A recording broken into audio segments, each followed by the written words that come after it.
Yo he visto el dolor acercarse a mí, causarme heridas, golpearme así, y hasta llegué a preguntarme, ¿dónde estabas tú? He hecho preguntas en mi aflicción, buscando respuestas sin contestación, y hasta Bueno, hermanos, esta noche instantes yo de tu compasión. quiero, antes de empezar a dar la prédica, quiero leer como siempre un versículo que tiene que ver con el texto. El día de hoy voy a leer Eclesiastés capítulo 3, versículo 1 y 2. Y dice así: todo tiene su tiempo y todo lo que se quiere debajo del cielo tiene su hora. Tiempo de nacer y tiempo de morir. Tiempo de plantar y tiempo de arrancar lo plantado. Y si usted quiere puede seguir leyendo. Y el predicador, que es Salomón, escribe sobre todas las cosas de la vida. Y así es la vida. La vida es con altos y con bajos, con momentos alegres y tristes. Entonces, cuando yo empecé a hacer la prédica para esta semana, el Señor me mandó a examinar una pregunta. Y dije yo: ¿cómo vemos la vida nosotros hasta el día en que nos toque partir? ¿Cómo vemos nuestra vida con relación a la muerte? Si hay algo que en este mundo nadie puede saltar ni queda exento, es de la muerte. La muerte es algo que todos vamos a tener que pasar. La muerte fue lo primero que entró en la existencia del hombre. Cuando usted lee Génesis y Adán pecó, porque Adán era inmortal hasta ese momento, así lo había hecho Dios. Cuando él pecó, entró la muerte, el pecado, y el pecado es muerte. Y cuando usted lee Apocalipsis, en el capítulo 20, usted va a leer que cuando ya ha terminado todo el Apocalipsis, la muerte será arrojado al lago de fuego y azufre. Así dice Apocalipsis. Entró primero y será en el último de los tiempos, donde ya no habrá más muerte. Entonces el hombre existirá por la eternidad con nuestro Señor Jesucristo. Así es como está escrito en la palabra de Dios. Y yo hoy día quiero hablar sobre la manera en que esta acción de morir conduce nuestras vidas. Pareciera que nosotros conducimos nuestra vida por las circunstancias que nos rodean, pero en realidad la hacemos en base al día en que vamos a partir.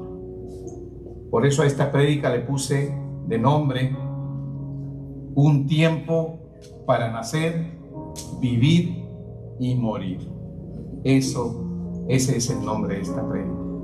¿Y qué es lo que sucede cuando el hombre norma su conducta en esta tierra? Siempre lo hace pensando en el día que va a partir, consciente o inconscientemente. Cuando uno viene a la iglesia y reconoce a Cristo como su Señor y se asocia y se hace hijo, es hecho hijo de Dios, ¿para qué? Para conseguir ¿qué? La vida eterna. La vida eterna con Cristo. Pero no va a haber vida eterna si no hay muerte primero. Y vamos a hablar de eso. Y miren ustedes qué tan importante es la manera en que creemos y cómo conducimos nuestras vidas, que voy a hacerle un análisis rápido para formarnos una idea de cómo piensa la gente, y usted, cuando le nombre el pueblo que voy a ir nombrando, se va a dar cuenta cómo actúa. El hinduismo, los hindúes. El hinduismo cree en la reencarnación. El hinduismo cree en el karma, en causa y efecto. Hago bien, tengo bien. Hago mal, tengo mal. Ya hemos predicado sobre eso, que eso no es así. Si no, Job hubiera hecho siempre mal, y Job siempre hizo bien. Sin embargo, también sabemos que ellos consideran que tienen un alma y que esa alma, cuando ellos mueren, que la muerte solo es una transición hasta el momento en que nuevamente vienen a reencarnarse su alma y tienen un ciclo de nacer, morir, nacer nuevamente. Y ese ciclo para los hindúes, en el hinduismo, es repetitivo.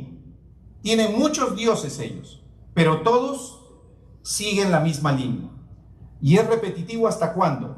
Hasta que el número de sus obras lo haya purificado, lo haya puesto en un nivel más elevado, que él pueda dejar de repetir ese ciclo. Cuando realmente ellos han logrado para ellos un nivel espiritual más alto, entonces el ciclo se interrumpe y a partir de ese momento ellos se quedan, ¿dónde?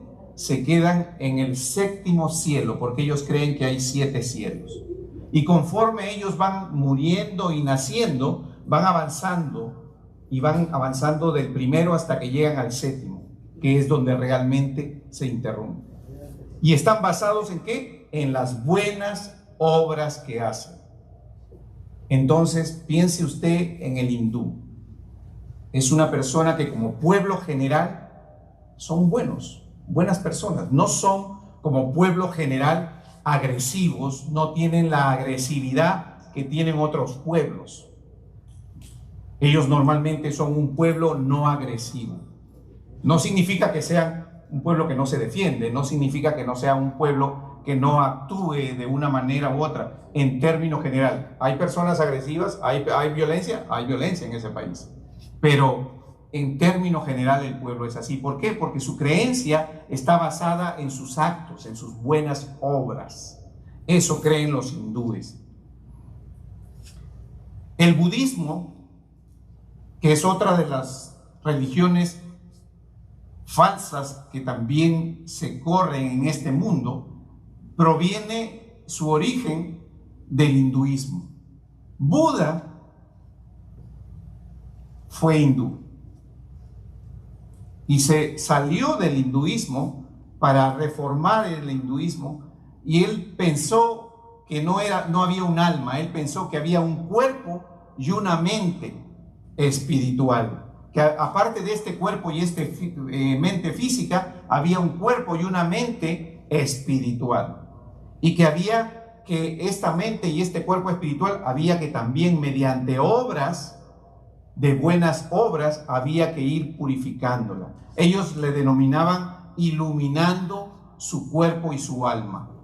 Y también creen ellos, no le llaman reencarnación, le llaman encarnación. ¿Por qué? Porque para ellos es el mismo cuerpo y la misma mente que nuevamente adquiere una materia. Pero básicamente es lo mismo. ¿Por qué? Porque provienen de lo mismo. ¿Y quiénes son los que creen en esto? Ustedes saben, Japón es uno de los países budistas que tenemos.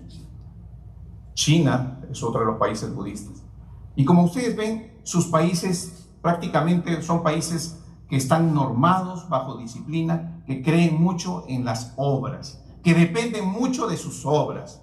Pero violencia hacia afuera, ustedes no perciben de estos países. Que hayan participado en conflictos como guerras, ¿no? Eso no significa que el pueblo en sí, si usted viaja a Japón, usted no va a encontrar un país violento en Japón. ¿Por qué? Porque es un país que está basado bajo estas obras de bien que el budismo les ha dicho que es necesario para que en el número de veces que ellos vayan encarnándose, ellos vayan subiendo. Y también ellos creen que hay 7 cielos y que su nivel de ellos va siendo elevado conforme van muriendo y van encarnando. Esa es la idea de estas dos religiones. ¿Y qué es lo que realmente, por qué presenté estas dos grandes religiones falsas que vienen en este mundo? Porque quiero llegar a entender los últimos tiempos también cuando hago esto. En este momento vemos que el Islam, que son de dominio árabe, esta religión, tiene un origen que viene de Abraham, que es igual que nosotros. Sabemos que los árabes vienen del hijo de Agar, Ismael. Y de ahí estos árabes adoptaron esta religión que es el Islam, que vino con Mahoma y que fue dado en el año 600. ¿Y qué es lo que dice esta religión? Esta religión para ellos también significan 7 cielos. Pero ¿quiénes son los que suben? Los que ellos sí consideran mucho, y ustedes lo van a ver, que la oración es muy importante. Creer en el Dios de ellos, que es el Dios Alá, es muy importante. Por eso usted va a ver que un musulmán, sea la hora que fuere y donde fuere, si es su hora de oración, se arrodilla y ora. ¿Por qué? Porque es un pilar de su fe. También lo es viajar a su Meca, aunque sea una vez en su vida, y presentarse ahí.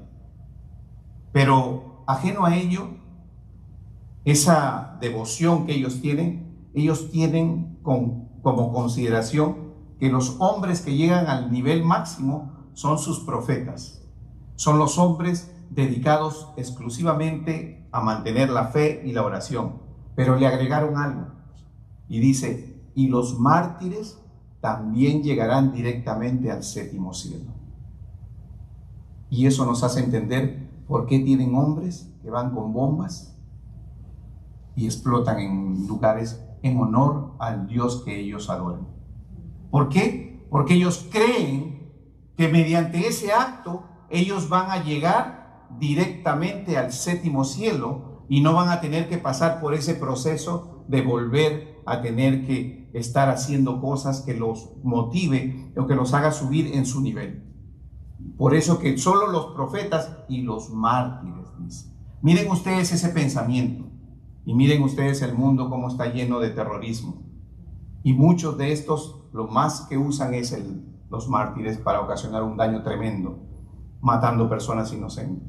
¿Bajo qué? Bajo el principio equivocado de una religión que escribió un hombre en el año 600 después de Cristo. Porque ese es el día que empezó. Imagínense ustedes cómo el tener la religión equivocada, el tener un conocimiento equivocado de las cosas, hace que nuestra vida sobre lo que es la muerte, pensando en la muerte, cambia la actitud de nosotros aquí. ¿Por qué? Porque estos hombres son capaces de suicidarse en honor a que después de esa muerte ellos llegarán al 7º cielo, al cielo más sagrado que pueden tener solo sus profetas. Entonces, nos damos cuenta realmente que la conducta que nosotros tenemos está basado en eso. Lo mismo el catolicismo.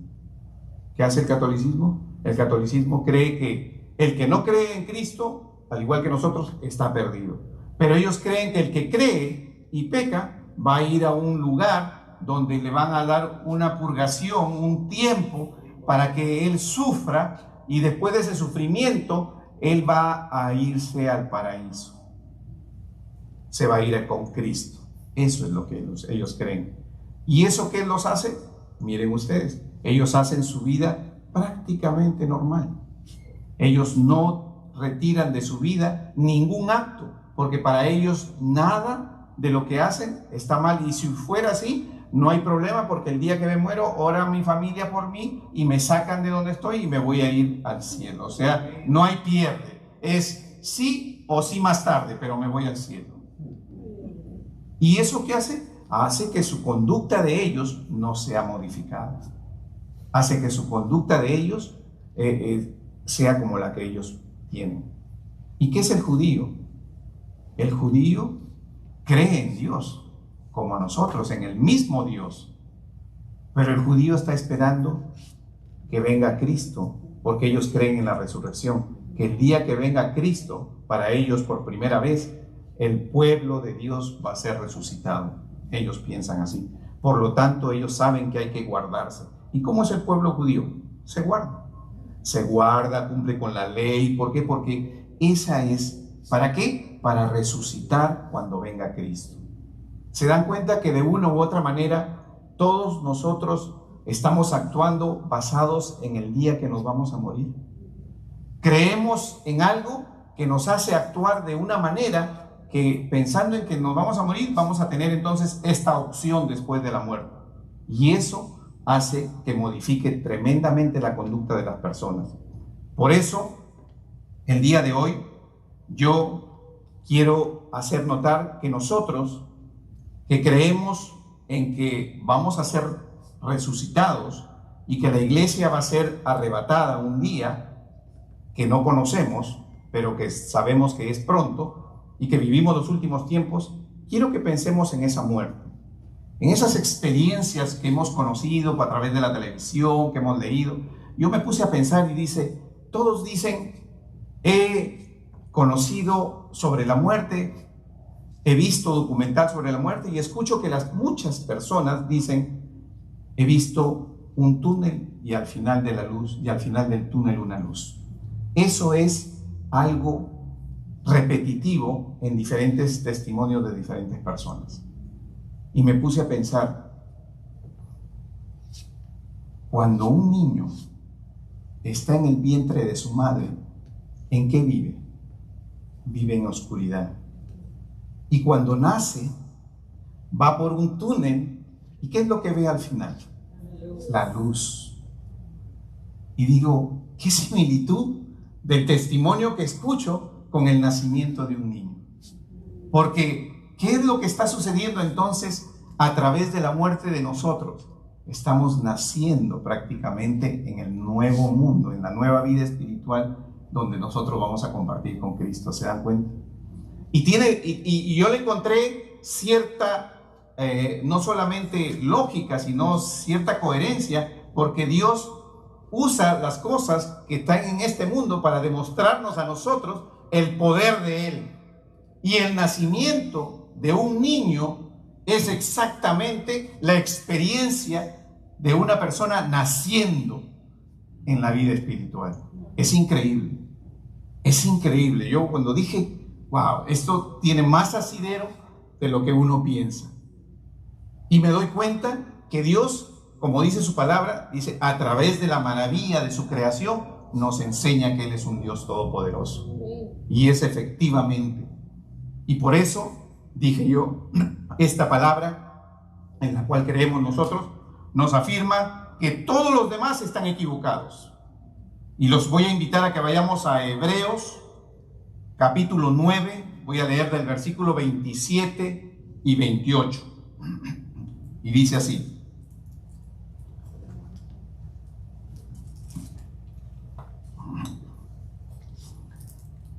y de la manera que está establecido para los hombres que mueran una sola vez, y después de el juicio, y después de esto el juicio.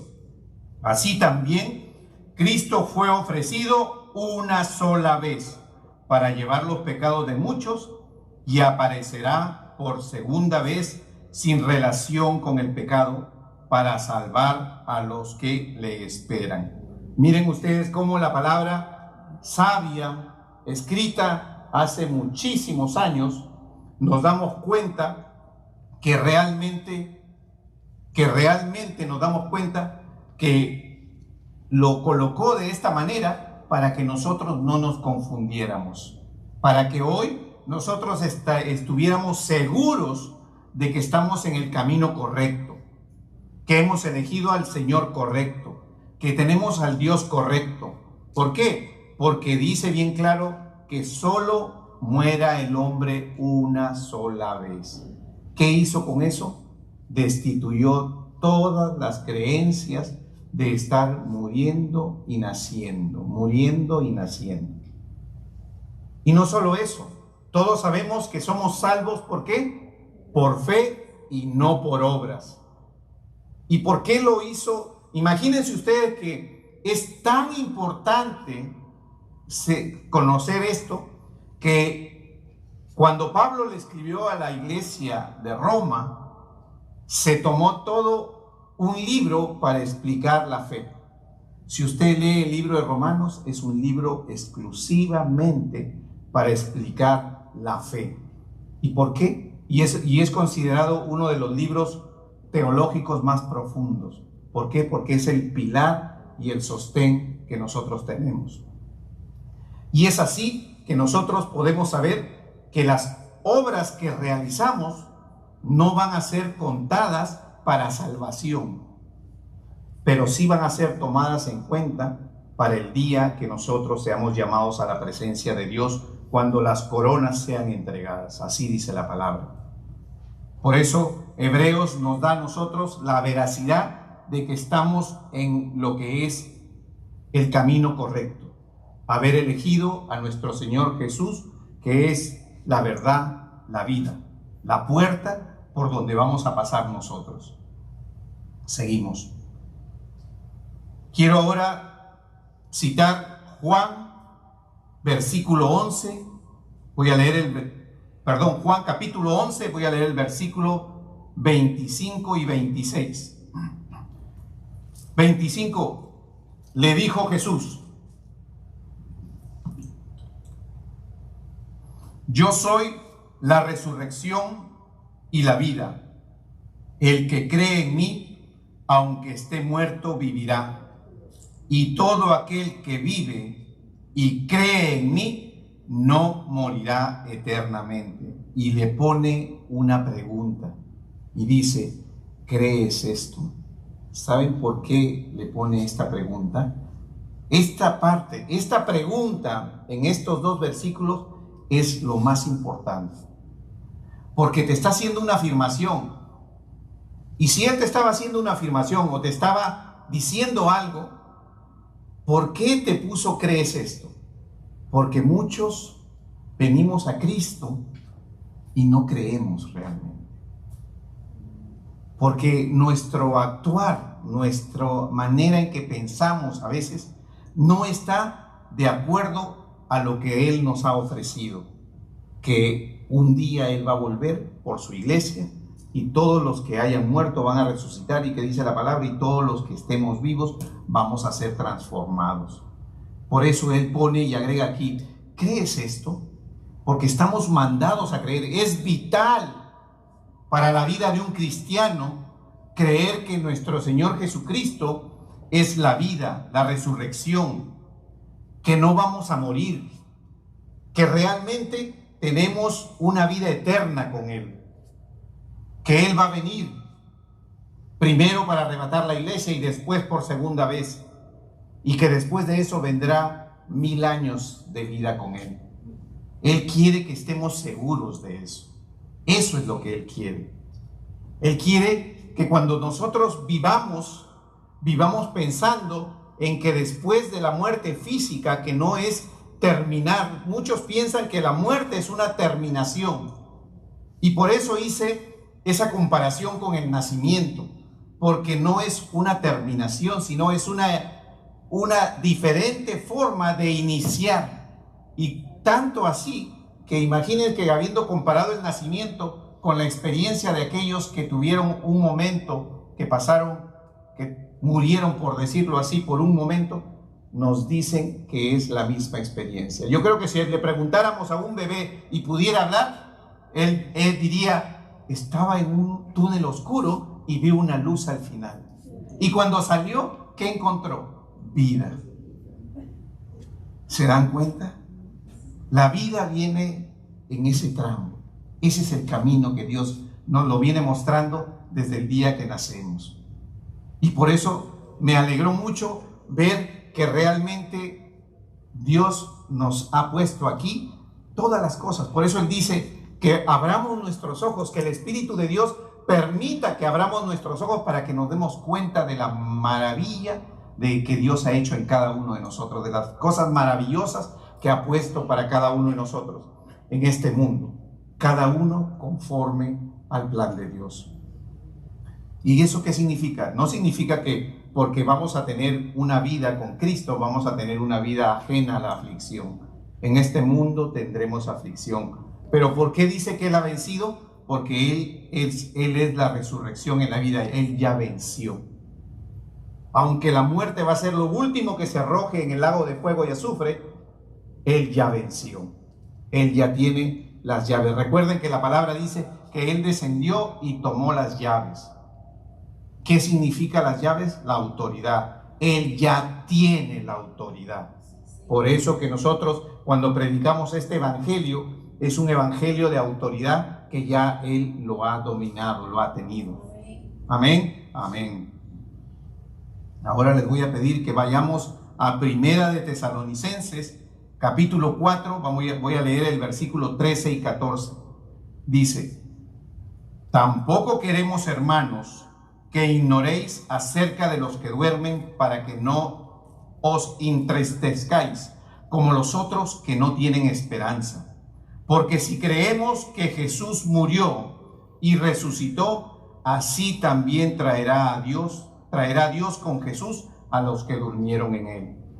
Esa es la columna vertebral de todo el evangelio. Toda la palabra de Dios está apoyada en que nosotros un día vamos a ser levantados y vamos a tener esa vida con Él. Por eso que ustedes, cuando leen esto y leen ahí dice sobre la segunda venida de Cristo, Él nos está hablando de lo que es, y pasa ahí en los versículos 15 y 16, van a leer sobre el arrebatamiento que viene de la iglesia, que vendrá para la iglesia. Por eso que el Señor siempre es bueno recordar. Y ahora que estamos casi terminando el año y hemos tenido un proceso de vida hasta el día de hoy, donde hemos tenido aflicciones, no dejemos que el enemigo nos empuje fuera. No dejemos que, como dice en esa pregunta, ¿crees esto? O sea, ¿tienes tu fe firme? ¿Tienes tu fe lo suficientemente establecida para creer en esto? ¿O cuando te sucede la aflicción piensas de que no es así? ¿Piensas de que de repente Dios no es tan poderoso como Él dice en su palabra? De repente piensas, Dios quiere a todos menos a mí. De repente piensas que todo lo que yo quiero debe suceder. Primer y más grande error que muchos predican. No todo lo que yo quiero va a suceder. No todo. Porque entonces diríamos, sobre todo la familia, cuando va a orar por un enfermo y es un enfermo terminal, la familia quiere que lo sane. Si es su papá, así tenga 90 años, dice, pídale a Dios que lo levante de la cama. Y tiene 90, 100 años. Y yo digo, cuando uno le pregunta a la persona que está en la cama con la enfermedad, sufriendo, le pregunta a uno y dice, ¿quieres que ore por ti? ¿Qué es lo que quieres? Lo normal, hasta mi poca experiencia que tengo de orar, te dicen, cuando sobre todo tienen cáncer, te dicen, ore para que me vaya. ¿Por qué? Porque están sufriendo en este cuerpo físico. ¿Se dan cuenta? Y la familia afuera, todos quieren que se levante. No, y yo entiendo el dolor físico de la relación familiar, pero la experiencia de la muerte es una experiencia única. Tengo una historia que viví cuando tenía 20 años. Cuando tuve 20 años, mi primo hermano, con quien crecí desde muy pequeño, le dio cáncer. Y estuve recorriendo con él los 2 años de vida que tuvo. Y él pasó todo su proceso, le cortaron la pierna y todas estas cosas. Y él me decía a mí, siempre conversaba porque éramos contemporáneos, crecimos juntos. Entonces él me decía, ¿sabes qué? Me han cortado la pierna, pero yo todavía sigo sintiendo la pierna. Yo sigo sintiendo la pierna. Yo tengo mi pierna ahí. Es increíble, ¿no? Esto es algo que yo recibí de primera mano. Cuando pasaron los años y el cáncer obviamente solo se aplazó a través de las quimioterapias, llegó el tiempo en que el cáncer lo invadió. Yo lo fui a ver 30 días antes, estuvimos hablando, cuando él, después de haberse levantado, el doctor le dijo que ya no tenía cáncer, obviamente le mintió. Lo que pasa es que el doctor lo mandó a vivir. Y le dijo, vaya y estudie, matricúlese en la universidad, haga todo lo que tiene que hacer. Y él con su muleta empezó a hacer eso hasta que un día se cayó. Entonces fue llevado nuevamente y tenía solo un bultito aquí. Y me dice, y él obviamente, habiendo pasado tantas veces las pruebas médicas, uno se convierte como en médico. Él conocía ya. Y él me dijo a mí, el doctor me ha mandado a que ya haga toda mi vida. Pero yo estoy mal, primo, me decía. Pero ¿tú qué vas a saber? Yo en mi ignorancia decía, ¿tú qué vas a saber? ¿Acaso tú eres doctor? Me dijo, yo vi la computadora. Yo sé de qué color se pinta lo que es malo y de qué color se pinta lo que es bueno. Bueno, llegó el día en que él se cayó, estuvo en esa cama, lo fui a ver y les digo sinceramente, no existe una palabra que uno le pueda decir a una persona así, totalmente destruido con el cáncer. No le puede decir, no te preocupes, mañana vas a mejorar. No le puede decir. Y sobre todo, porque era tan pegado a mí, lloraba, él lloraba. Tenía solo 20 años, lloraba. Pasó 15 días, lo tuvieron que llevar, su mamá lo quería llevar al hospital, él no quería ir al hospital porque ya había vivido mucho tiempo en hospitales, él decía, no quiero ir al hospital, hasta que llegó un día en que dijo, llévenme al hospital. Lo levantaron, lo llevaron al hospital. Entonces yo trabajaba ya en ese tiempo, me acuerdo él estuvo más o menos 10 días en el hospital, como al 7º día me llama y me dice, primo, quiero que vengas a las 10 de la mañana de un día miércoles.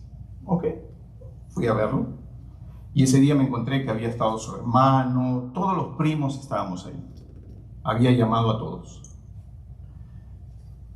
y dijo, él era 1,90 de este ancho, murió así, no, él no adelgazó.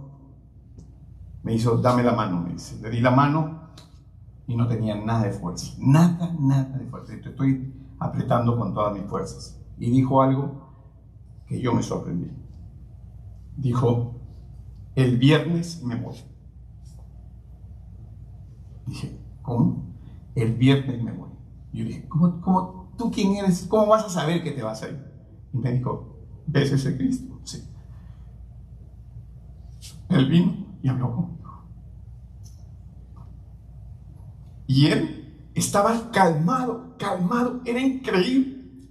Él estaba calmado y decía, el día viernes me voy a ir, no quiero que mi mamá y mi papá estén acá. Y comenzó a darnos tarea a todos. Tú me vas a vestir, tú me vas a arreglar. 20 años. Yo decía, es increíble. Y les cuento este testimonio porque es increíble la experiencia con Dios. Amén. A eso donde voy. Amén. Un muchacho de 20 años que lloraba una semana antes, vivió en paz. Y no solo eso, imagínense ustedes distribuir su velorio, su manera en que lo iban a tratar. Eso era algo realmente impactante. Por eso que hasta el día de hoy me toca.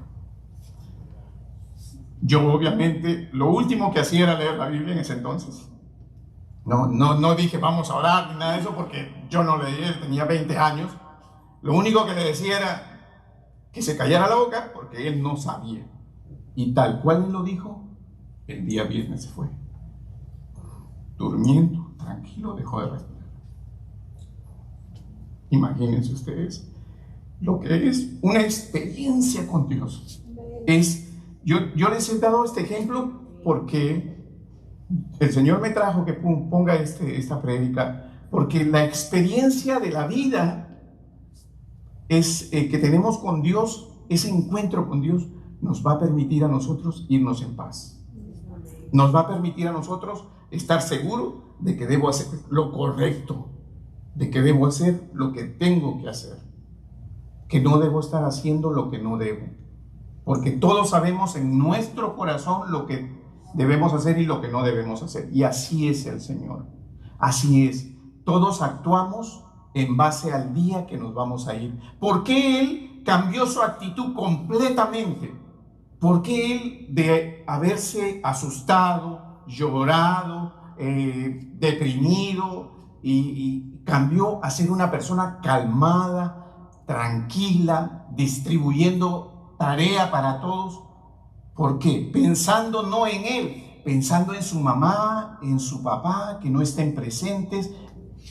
¿Por qué? porque tuvo un encuentro con Dios. Y no solo eso, sino que ese encuentro con Dios le dio la oportunidad de saber de que iba a pasar ese túnel y iba a empezar una nueva vida con Él. Quiero invitarlos a que nos pongamos de pie.